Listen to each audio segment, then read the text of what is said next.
Olá, pessoal, sejam muito bem-vindos a mais um episódio do PodBiz, o Papo é Business. Eu sou a Bruna Ongarato e hoje eu trouxe um convidado muito especial, o CEO da Reut, que é uma parceira EBDI. Como vocês sabem, o nosso propósito é conectar para transformar o mundo corporativo.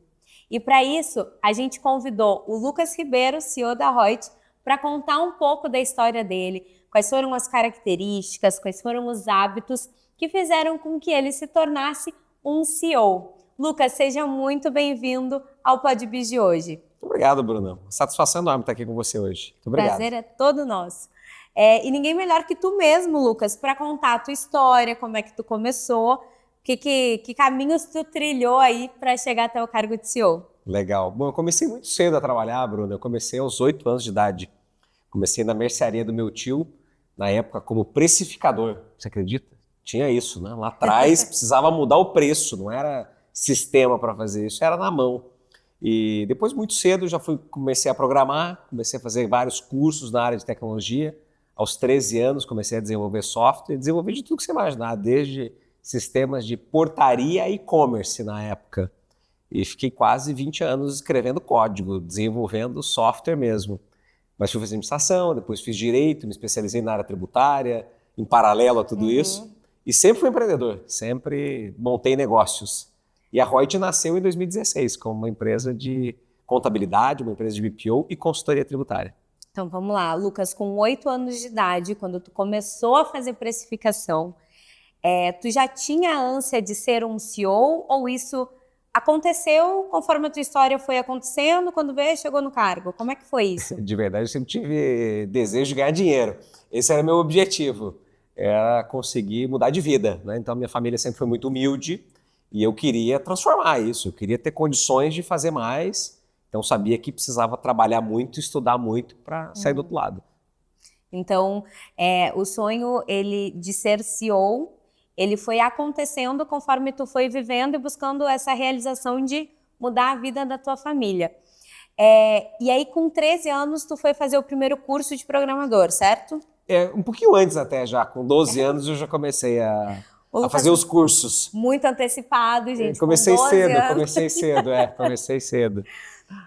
Mas, Lucas, obviamente que assim, tu contando a tua história, começou com 8 anos, com 12 tu fez um curso, tu tinha incentivo ou isso era uma coisa muito tua, do teu sonho? Sempre foi muito meu isso, Bruna. Eu precisava de apoio para poder pagar esses cursos e tudo mais. Meu pai não tinha condições, então meu tio me ajudou na época, né? Me ajudou muito, inclusive, pagar educação, pagar cursos. Legal. Então sempre foi muito legal ter esse apoio da família e meus pais sempre me apoiaram para que eu fizesse, me desenvolvesse. Então sempre tive esse lado da família muito sólida, muito consistente, embora consciente das necessidades. Né? Eu sabia que eu precisava trabalhar, que eu precisava estudar para ter sucesso. Eu penso que como tu começou muito cedo, tu deve ter vivido ali na tua adolescência e até na infância, né? Tu começou com 8 anos, isso é uma criança. Sim. Alguns conflitos, assim, com relação a preciso fazer isso, ou tô muito novo. Quais foram os desafios que tu enfrentou aí nesse início, onde tu precisava ter uma determinação muito grande, né, para seguir? O meu maior desafio, na verdade, eram os clientes. Então você imagina eu, uma criança, tentando vender um software. Né? Esse foi o mais difícil. Muito. De verdade, esse foi muito difícil. Então eu coloquei óculos, eu deixava a barba crescer, eu precisava parecer mais velho para justamente conseguir convencer ali as pessoas na época. Era um mercado iniciante ainda de tecnologia, pouquíssimas empresas, pouquíssimos profissionais desenvolvendo sistemas para web. Então já tinham páginas web, mas sistemas para web, poucos. A maior parte dos sistemas eram cliente-servidor, instalados na máquina ali, aquela coisa em Delphi, em Visual Basic, né? Então coisas muito antigas, e eu já estava num processo de transformar isso para a web. Então isso me abriu muitas oportunidades, e tive pessoas que me apoiaram, né, também, que me abraçaram ali para poder me ajudar a conseguir chegar nas empresas, começar a fazer as primeiras vendas, ter os primeiros cases para aí então depois poder desenvolver minha própria empresa. Legal. E quais são as tuas principais características, Lucas? Que tu fala assim, nossa, eu ter sido assim, ou assim, enfim, me ajudou a me manter na minha jornada, Boa. foram importantes. Muito estudo, Bruna, mesmo, assim, de várias áreas diferentes, fazer grandes conexões de temas distintos, então atender empresas, indústria, prestadores de serviços, hospitais, sindicatos. Eu atendi muitas empresas e entidades em setores diferentes. Então, conviver com ela me permitia aprender muito. Então, eu encurtava caminho, eu aprendia com o dono dessas empresas. Empresas menores, né? Lógico, não atendia grandes empresas com 15 anos de idade, né? Então, eu precisava atender empresas pequenas que tinham uma necessidade, às vezes, de um custo menor e de uma entrega mais rápida. Certo. Então, passei bastante tempo atendendo algumas dessas empresas, fiquei mais de 10 anos com algumas delas, e virou uma relação muito próxima, né? Quase que de amizade mesmo. E, de fato, o grande ponto assim que motiva, que faz a grande diferença é a paixão. A paixão por fazer negócios, por empreender, por transformar algo. Isso foi o que sempre me motivou a trabalhar muito, a estudar muito. Então, muitas jornadas longas. Eu sempre dormi pouco, sempre dormi 4, 5 horas. Até hoje? Até hoje. Hoje, por recomendações médicas, eu durmo um pouco mais. 6 horas. 6 horas. 5 horas e meia. 6, 7 horas é bem razoável, bem razoável. Na verdade, o segredo é dormir mais cedo, segundo meu médico. Ah, entendi. Então, se você dorme antes da meia-noite, conta como 2 horas. Já pro teu organismo. Aí. Então, gente, segue a Você dica. viu? Olha aí, ó. Dica Durmam boa. antes das da meia-noite. Antes das 2 é bom. Durmam antes da meia-noite, contabiliza 2 horas de Bom sono. demais. O problema é que depois da meia-noite só contabiliza meia hora. Ah, entendi. Então faça um cálculo aí. Tem que fazer cálculo bem feito nessa história. Lucas, das tuas características, tu falou uma que eu achei muito legal e que eu escutei muito ao longo desses episódios do PodBiz, que entrevistei diversos CEOs, esse aprender holístico, né? Isso para ti sempre foi fácil? Tu sempre foi aberto? Porque várias pessoas, elas gostam de aprender determinado assunto. Então, como é para ti, assim, essa conexão com vários aprender? Boa. Eu sempre adorei estudar coisas diferentes. Tanto que comecei em tecnologia, fui fazer administração com marketing, depois fiz direito, aí quis começar contábeis, fiz um pedaço de contábeis, de ciências contábeis, inclusive. Fiz pós na área de tecnologia, depois fiz pós na área tributária. Então, eu sempre gostei muito de transitar por assuntos diferentes. Certo. Isso sempre me motivou muito. Então foi natural para mim, eu não provoquei isso, dizer assim, eu quero estudar uma determinada área porque acredito que isso aqui vai me levar para outro lugar. Não, sempre foi algo natural e a própria Reut surgiu, inclusive, como uma provocação de mercado, né? Os clientes estavam demandando. Então eu sempre ouvi muitas pessoas, as empresas, o mercado, e isso me ajudou a entender essas conexões de conhecimento. Legal, aprender muito, ouvir as pessoas. Quais os hábitos do Lucas? Tu falou aqui que tu sempre dormiu pouco, não é recomendado. Absolutamente. Absolutamente não. Tem que fazer botox cedo. Mas, além de dormir pouco, Lucas, quais são os teus hábitos que tu fala que foram importantes, assim? E muito se fala, eu lembro que na época da pandemia, estouraram alguns livros, assim, de hábitos, né? Sim. Como se fossem um manual, sendo que cada um de nós desenvolve hábitos importantes, né? Para o seu próprio desenvolvimento. Quais os teus? Muito bom. Leitura, leio todos os dias. Então, eu leio muitos livros, sempre livros de negócios. Não gosto de livro, não por nenhuma crítica, nada, mas não gosto de livros que não tragam algo prático. Então, eu sempre gostei muito. Leio muito nessa linha de startup enxuta, Pai Rico, Pai Pobre, li inclusive com a minha filha, já desde pequenininha, porque já para educá-la na mesma direção. Gosto muito de livros que trazem alguma conexão de cultura, por exemplo, A Regra Não Ter Regras, do fundador da Netflix. Muito bom, né? Então você pega livros assim que realmente agregam de uma forma que não é só teoria, mas ele também traz muito do pragmatismo. Isso eu faço com bastante frequência, né? Criei esse hábito da leitura. Gosto muito também de olhar o mercado, então acompanhar Google Alerta para mim, assinar ali a Google Alerts, colocar todas as informações que eu quero monitorar, no mundo me dá uma velocidade muito interessante de conhecimento. Então, algo que está sendo discutido eventualmente, sei lá, na Espanha, na Itália ou nos Estados Unidos, eu consigo já acompanhar antes, já fazer a leitura e trazer ou acelerar de alguma maneira para a nossa realidade ou para a realidade dos nossos clientes, do nosso time. E sempre busquei muito entender as pessoas também. Então, esse processo de empatia, de me colocar no lugar do outro, de saber como é que eu posso contribuir com as pessoas, sempre busquei muito essa cultura. E a Reut é muito isso hoje, né? Nós somos extremamente próximos, as pessoas se cuidam uma das outras, não tem disputa de egos, de cargo, de posição. Então, essa maneira natural e saudável de convivência sempre fez parte dos meus hábitos também. Legal. E pessoas têm muito a ver com o cargo, né? Assim, que tu ocupa hoje. E como CEO, qual o teu maior desafio? Pessoas, com certeza, absolutamente. Eu imaginei. Absolutamente são pessoas. Hoje a gente está num nível bastante estabilizado, mas no início, nas construções de times, isso foi muito difícil.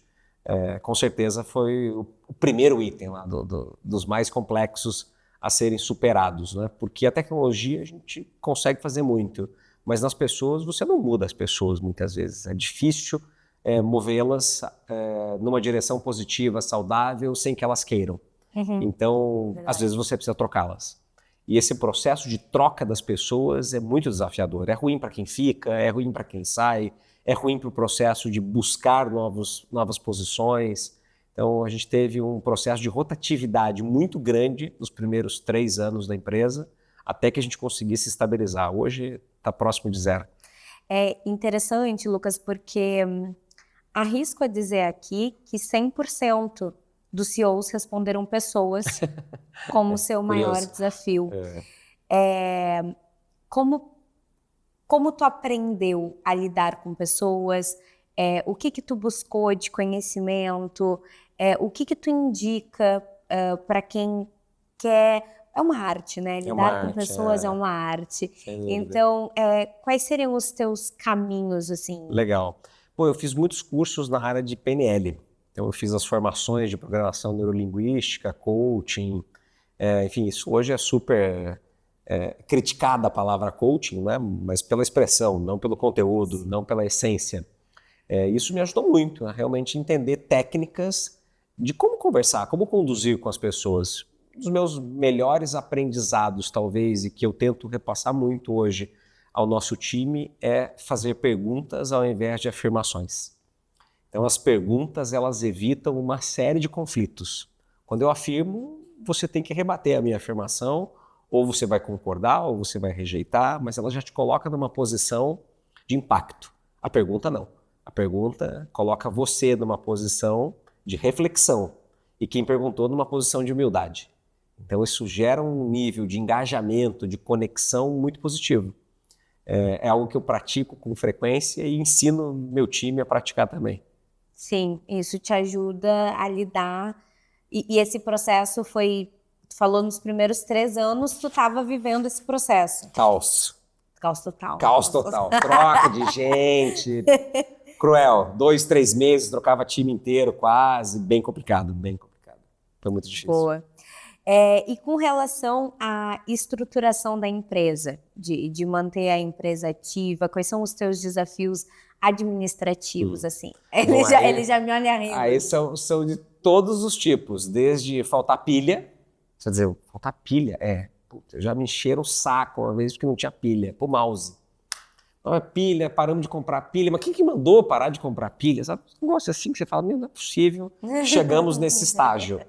Resolvido já, né? Claro, você vai mexendo em processo e ajusta. Mas já passei por tudo que você imaginar. Então, assim, muitos dos processos de gestão financeira, que não são simples, são arriscados, né? Porque você precisa colocar métodos para antifraude, que muitas vezes ali você tem que ter pessoas de confiança, muita segurança nesse processo, muitas questões relacionadas aos clientes, então a como conduzi-los, a conquistar os clientes certos, a tirar os clientes não certos da carteira. Então imagina a contabilidade, né? Fazer BPO de empresas lá atrás, hoje não fazemos mais. Certo. Hoje somos uma empresa só de tecnologia. Mas lá atrás fazíamos e chegávamos a identificar clientes que de fato eram sonegadores, que de fato cometiam fraudes. Eu precisava sentar com esse cliente e dizer, ou você corrige, ou eu preciso que você saia. Aí o cliente diz assim, mas como assim, você está pedindo para eu sair? Que conversa é essa? Né? Estou, né? É a nossa forma de trabalhar. Então mudar a cultura, mudar a mente das pessoas não é nada fácil. E depois, quando a gente começou a desenvolver tecnologia, imagina que nós começamos a desenvolver inteligência artificial em 2018. Hoje, quando a gente fala de inteligência artificial, você fala, claro, ChatGPT, lógico, funciona, fantástica. Em 2018 não tinha ChatGPT. Era tudo mato. Então, era um baita de um desafio convencer meu time, inclusive, não só o mercado e o cliente. Era convencer, inclusive, as pessoas internamente de que elas realmente conseguiriam, no médio prazo, não atuar mais em determinadas tarefas operacionais e que elas iriam para as estratégicas. Muita gente não acreditou, inclusive, e saiu. Né? Muita gente não acreditou e acabou até, às vezes, atrapalhando o processo de desenvolvimento e tivemos que tirar também. Então, precisa ficar o tempo inteiro controlando tudo isso e, ao mesmo tempo, equilibrar os pratos de todas as dinâmicas legais, financeiras, desafios de caixa, o que investir e o que não investir, arrisca ou não arrisca, desliga produto ou não desliga produto, cria produto ou não cria produto.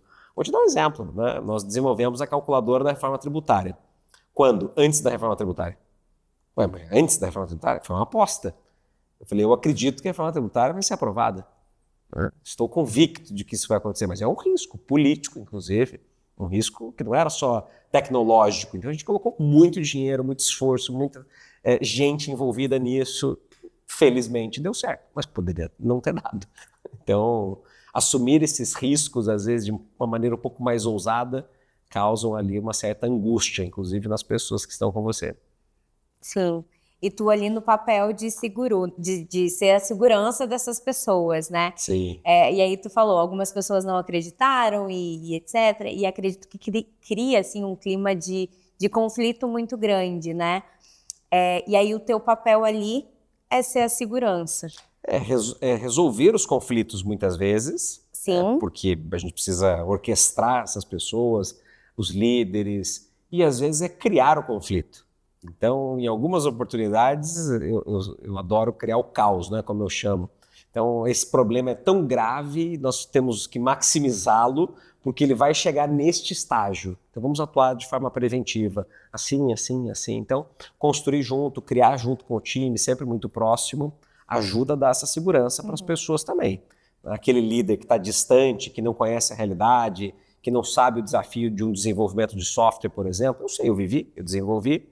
Né? Não conhece, às vezes, o desafio da contabilidade. Eu sei, eu vivi, eu fiz. Né? Não conhece o desafio tributário. Eu sei, eu vivi, eu estudei isso. Então, ter essa capacidade de entender o que, de fato, as pessoas estão fazendo, como elas estão fazendo, e atuar lado a lado com elas por uma solução melhor, isso ajudou bastante, eu não tenho dúvida.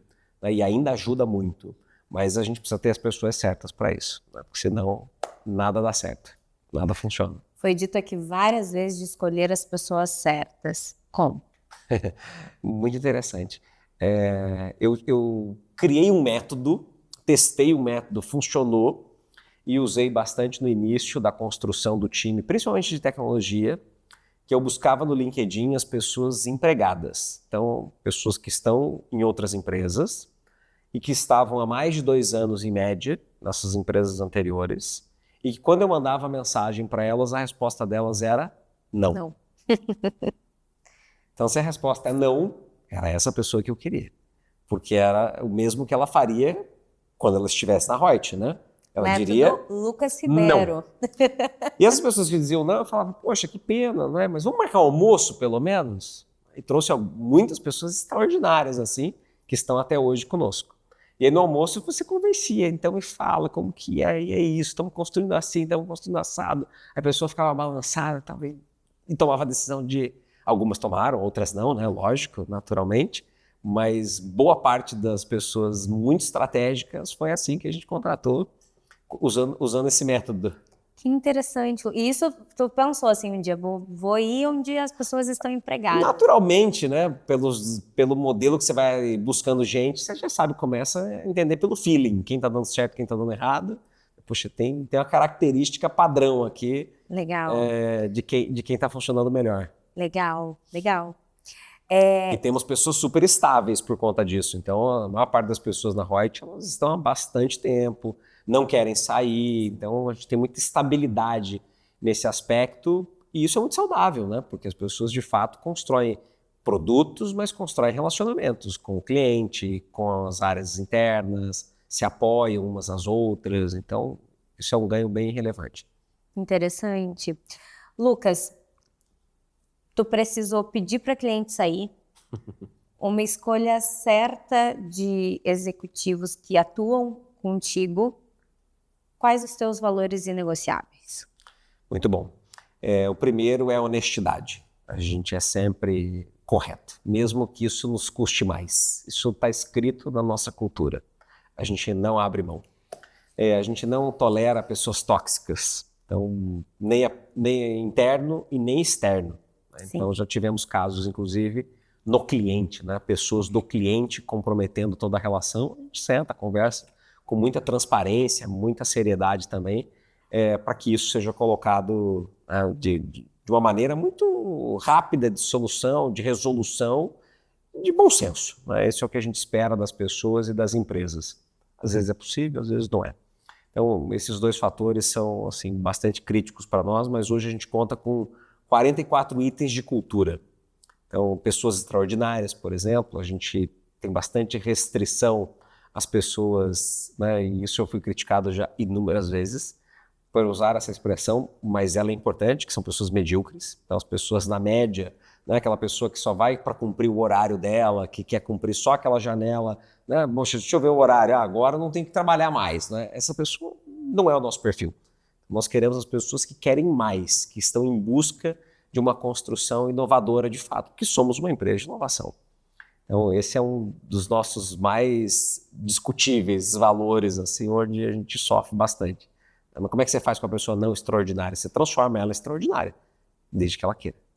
A arte de lidar com pessoas ataca novamente. É isso. Sempre é sobre isso. As empresas são sobre isso, né? Eu acho que... E aí, a gente que vive o mundo corporativo, é muito interessante ver essa mudança. Sim. Né? A evolução disso, a gente perceber que a corporação, no fundo, são pessoas. Então, quem sabe lidar bem com pessoas passa por qualquer coisa na vida. Com certeza. E já passamos por poucas e boas em relação a pessoas, assim, Bruna. Quando nós lançamos a primeira campanha de que a contabilidade ia acabar. Então sempre investimos muito em outdoor, né, em mídias offline.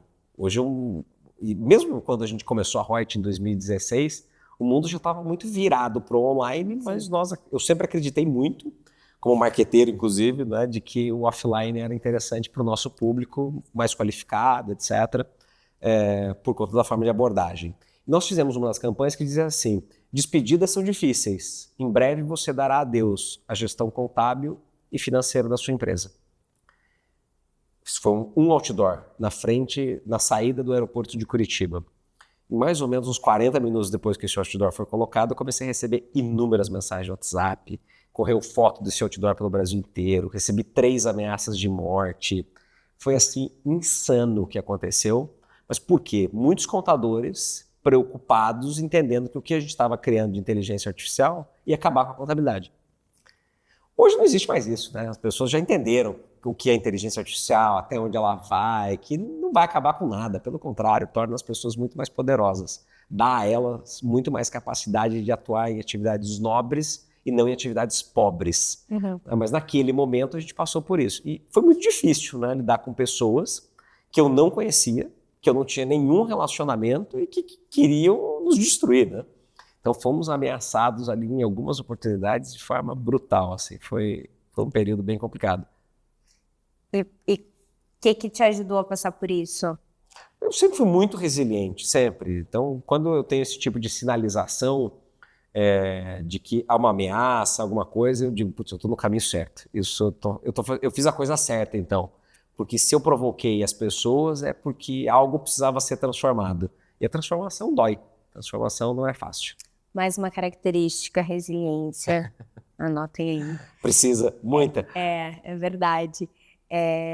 Lucas, sempre existem pessoas, e aí tu comentou do teu tio no início da tua jornada, que foi provavelmente uma pessoa muito importante na construção do Lucas hoje, né?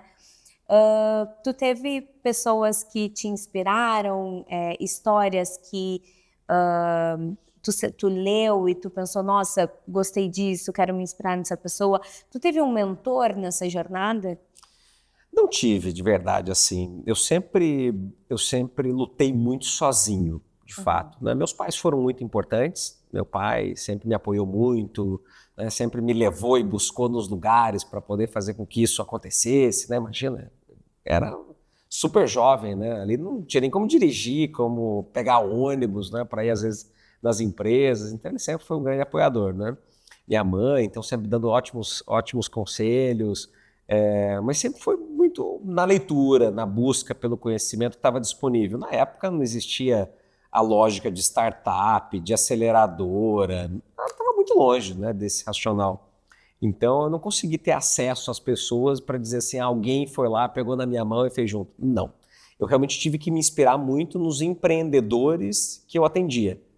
Então eu olhava muito o que eles faziam e como eles faziam, né? O que dava certo, o que dava errado.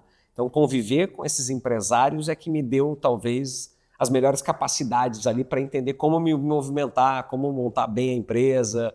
Então a Reut é a minha sexta empresa, né? Eu já fiz outras, algumas deram certo, outras nem tanto, né? Mas isso é uma soma, né? Todos os dias a gente aprende, todos os dias a gente consegue absorver um pouquinho mais e tem que ter muita humildade para saber que você está fazendo certo ou errado e corrigir rápido o que faz errado. Né? Não dá para acertar sempre e que aquilo que erra, não dá para esperar que alguém te conte. Você precisa ter essa autocrítica. Interessante. Várias dicas aqui, pessoal, para quem estava acompanhando o podcast, a história do Lucas. E para ir direcionando o nosso papo já para o final, Lucas, eu queria uma dica tua como empreendedor, como CEO. O que tu diria para as pessoas que almejam crescer na carreira? Esse não foi o teu pontapé inicial, o teu sonho inicial era o dinheiro, era mudar a vida da tua família, aí tu acabou virando CEO. Mas as pessoas que têm esse anseio também de mudar de vida, de crescer, assim, não vou nem usar o termo CEO, mas a pessoa que quer crescer, qual é a tua dica? Legal. Bom, seguramente aquilo que falamos no início, né, o estudo. Eu realmente acredito muito na educação, na busca por um conhecimento tanto estruturado quanto não estruturado. Não estruturado, talvez o vivencial.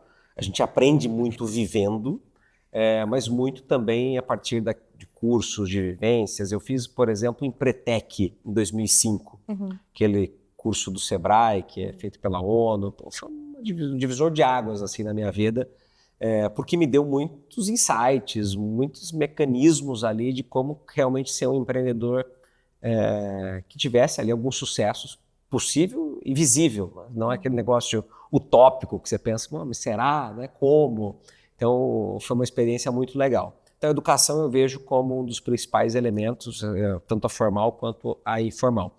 E a outra é você desenvolver as pessoas. Na medida em que você desenvolve as pessoas, faz treinamentos, mexe muito na cultura, na capacidade de trabalhar com elas e por elas, você se desenvolve mais. Então, por exemplo, na pandemia, eu passei todos os dias treinando 100% do time da Reut.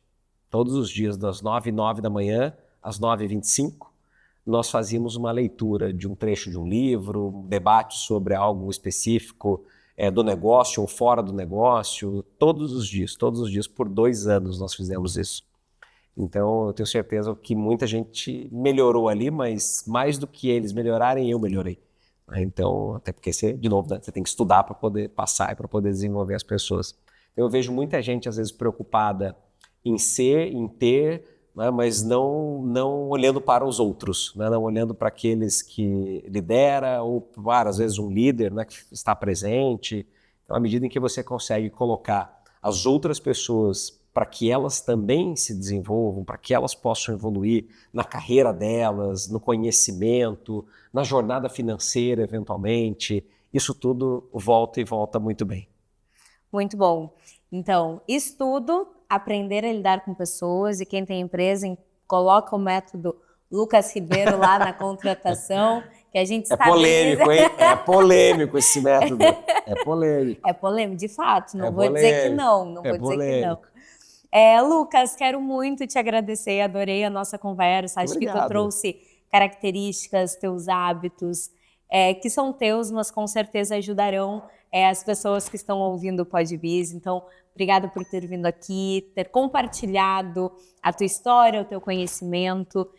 Tenho certeza que as pessoas vão ter um bom proveito dessa nossa conversa e que tu tenhas gostado de estar conosco também. Adorei, adorei. Foi um prazer imenso aqui estar com vocês. Muito obrigado pelo convite, pela oportunidade da gente compartilhar, né, conhecimento, experiência. E parabéns pelo podcast, parabéns pela organização, né, pela disponibilidade. Isso realmente transforma vidas. Parabéns. Obrigada. Pessoal, esse foi mais um episódio do PodBiz com o Lucas Ribeiro, CEO da Reut, e a gente se encontra no próximo episódio. Até mais!